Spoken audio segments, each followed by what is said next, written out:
ninggal rasa tanpa pungkasan. Oh,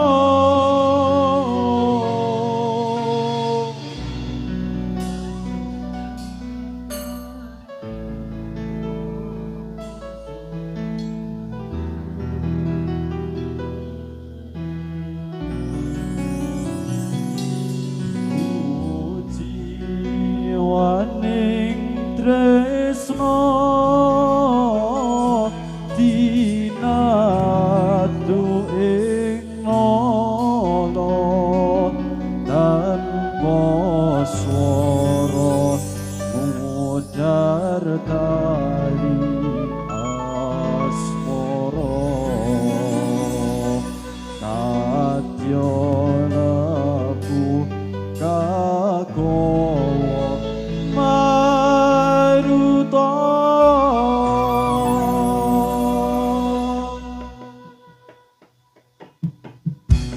Manis sinawang semulir maju ginantar ing tawang sajan mung semu bungane hatiku.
Tentunya bareng bersama dengan Dewa Rimba Arjuna dan Sri Kandinya Turonggo Wah Ibu Doyo. Tentunya pada kesempatan ini menyapa panjenengan semuanya. Terima kasih dan juga rekan-rekan bolo-bolo bapak-bapak yang di atas. Terima kasih juga atas kesepakatan dari panjenengan. Boloku, terima kasih agenda dari panjenengan tak tunggu. Yuk lanjut kembali coy. Satu persembahan dengan tembang bareng bersama dengan Dewa Rimba.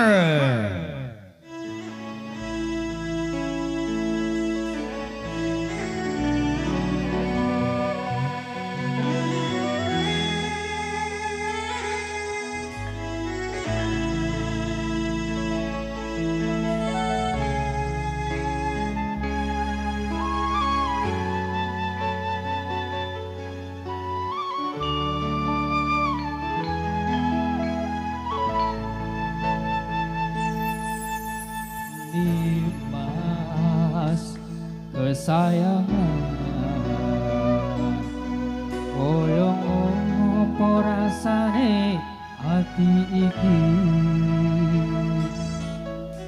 suwe ra krungu pawartamu bingung ngerasane nandang rindu. Mas kang tak tresna di DM jiwe aku ora balesi opo sliramu wis lali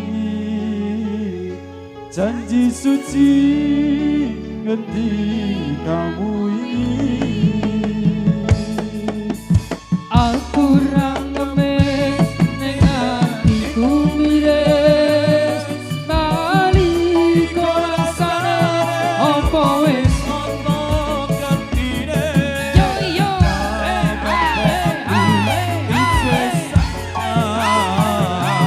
tresnaku ora bakal ilang yo sing tak tresnani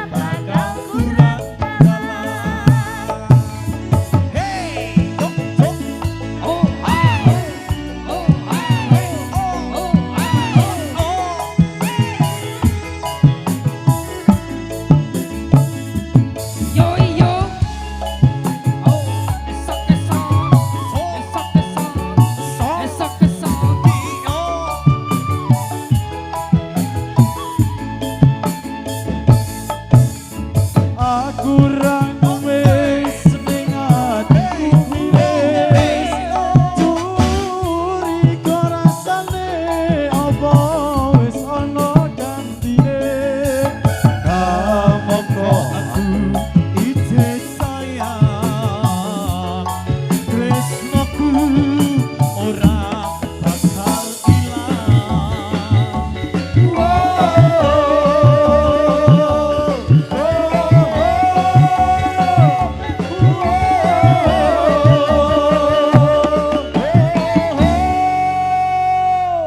atur suka dumateng kang samyo dateng amrih kesan kesenian topeng ireng bareng-bareng ampun ngantos samyo jinggleng najan ireng akeh wong seneng sika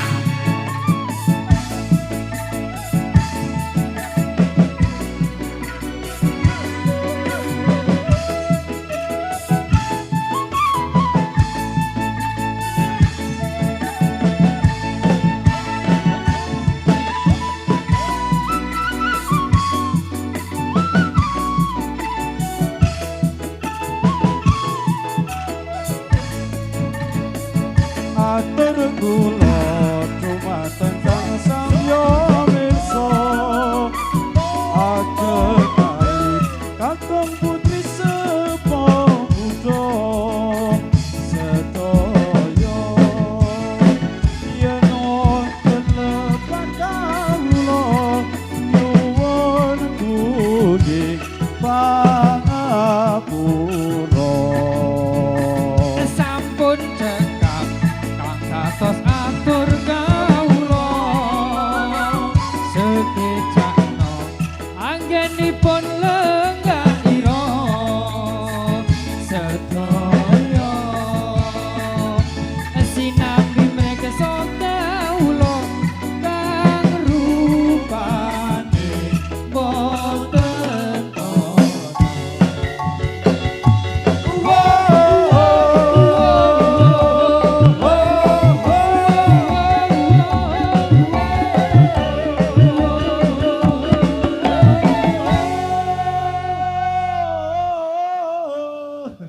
apa wis ora kelingan sumpah janji marang aku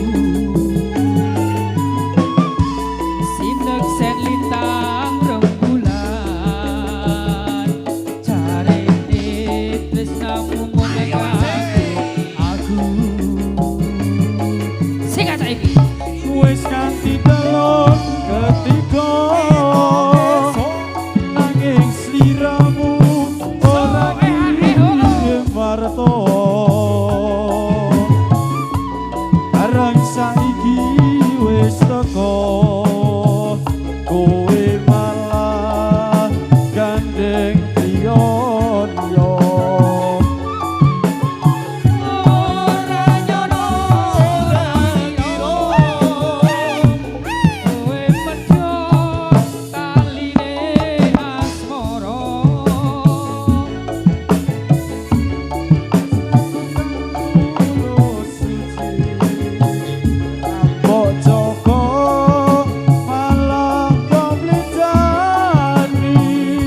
iso ngeloni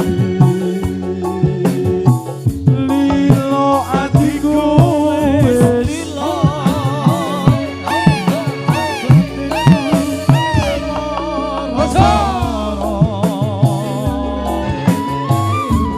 nanging aku ragu wawon mergo atiku wis kebacut tresno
mempersembahkan lagu tentunya untuk menemani rekan-rekanku bolo-bolo pandemen kreasi budaya Indonesia. Dan juga pada kesempatan malam hari ini mengucapkan beribu terima kasih tentunya untuk rekan-rekanku bolo-bolo yang sudah hadir pada kesempatan ini untuk ikut meramaikan suasana merti dusun warga masyarakat Ngaglik Selo Projo tentunya. Dan juga mengucapkan terima kasih untuk panitia penyelenggara yang mana sudah mempercayakan kami serombongan dari Tronggo Wahyu Budoyo dari Bandung Rejo hadir untuk ikut meramaikan suasana merti dusun gelar budaya. Tentu pada kesempatan ini disengguyung oleh Babal Audio and Lighting. Terima kasih kembali untuk panjenengan semuanya kehadiran bareng bersama dengan rekan-rekanku Sri Kandi dan juga Arjunanya Dewa Riba untuk panjenengan semuanya.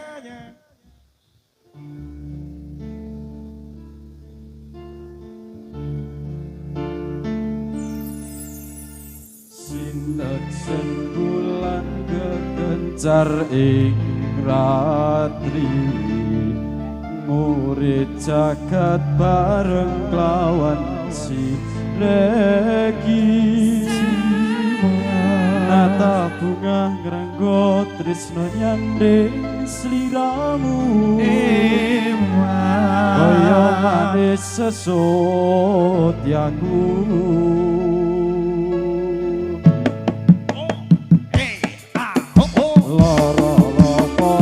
Sangat dengan siro lelono wono cuko raja kodo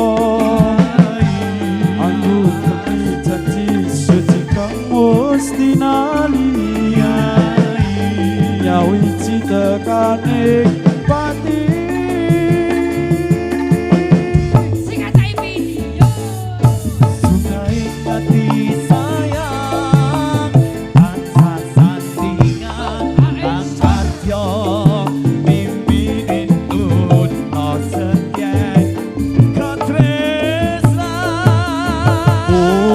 Ku sayang panggil tenan beri so kasempatan antu jati ning kasetiaan.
ibadat sholat zakat poso gaji lamunku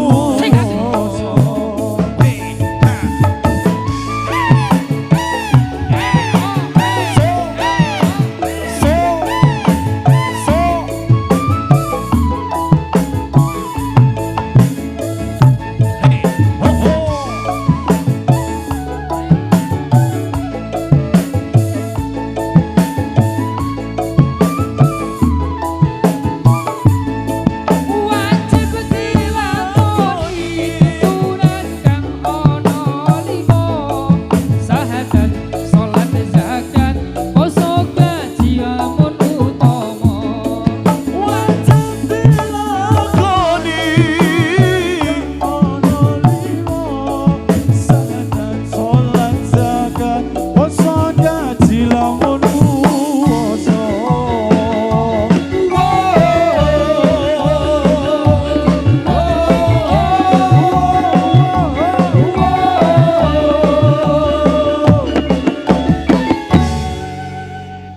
ayo prokonco padha olahraga supaya badane rasa sinambi maca erang-erang kawula ingkang miturut agama ayo para sedulur Islam sedaya bebarengan hormatono maring miroji nabi junjungan kita Nabi Muhammad kawula lamun wong urip ra gelem menghormat besok yen ana akhirat bakal keparingan siksa lan laknat geni neraka kang mulat ayo para kaum muslimin muslimat serta pemuda fataya padha ngiyatno agane lan hormat maring miroji Nabi Muhammad lafalillahi la ilaha illallah iku dawuhe pangeran